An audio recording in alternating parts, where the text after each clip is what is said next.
Why is this so hard to start journaling? It's not. Some people find journaling to be intimidating because either they don't know what to write about or they feel overwhelmed at the thought of having to fill up every page. But in reality, it's not as daunting as it may seem. If you want to get started in journaling, you only need 3 simple things. 1. A journal.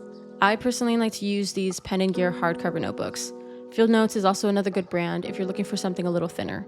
Otherwise, use whatever you like. 2. A pen.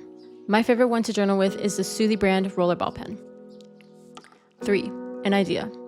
I find that many people who want to start journaling struggle with figuring out what to write about. So in this video, I'm going to share a few different writing prompts that you can use to get started. I'll also go over some of the benefits of journaling in relation to self-improvement, creative thinking, and storytelling. So without further ado, let's begin. Write about something that made you think. Every time we go outside, open a book, turn on the TV, or listen to music, we're exposed to different ideas and concepts that get us thinking. I'll give you an example. A few days ago, I watched a movie on Netflix called Straw. Without giving you any spoilers, it was about a woman who was having a really bad day. No matter what she did or how calm she remained, terrible things just kept happening until she snapped. That got me thinking about how everybody has a breaking point. And that led me to think about the human mind.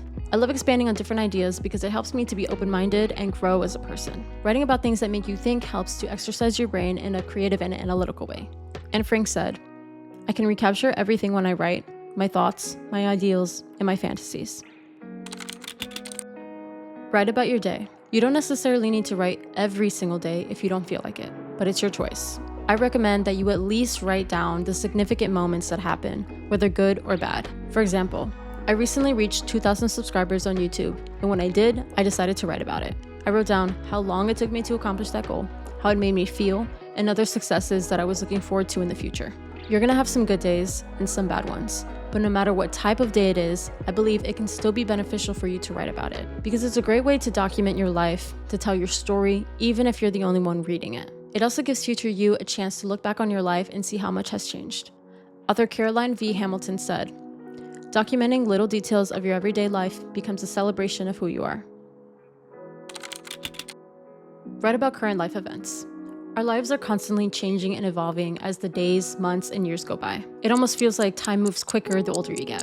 In our constant approach for the future, we often forget to acknowledge the present. Journaling about what's going on in your life can help ground you and force you to be more present. You can also use it to list out things that you're grateful for, goals that you're working towards, and skills that you're learning. For example, I take Krav Maga, which is a self-defense system, and a few weeks ago I had to take a test to reach a higher level. So the days and weeks leading up to my test, I wrote about my training and all the things that I was doing to improve my skills and become stronger. Former tennis player Martina Navratilova said, "Keeping a journal of what's going on in your life is a good way to help you distill what's important and what's not." Write about how you feel. My sister had a friend that she often referred to as her diary. And as hilarious as it sounded, it couldn't have been more accurate. She used her friend as an outlet to what she was feeling and thinking at the time. For myself, I've always preferred to express myself through journaling. Although it's a little different because in my case, my journal can't respond to me or give me any type of advice, but I still find it very therapeutic.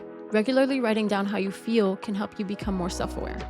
In my opinion, this is one of the most effective writing prompts for self-improvement.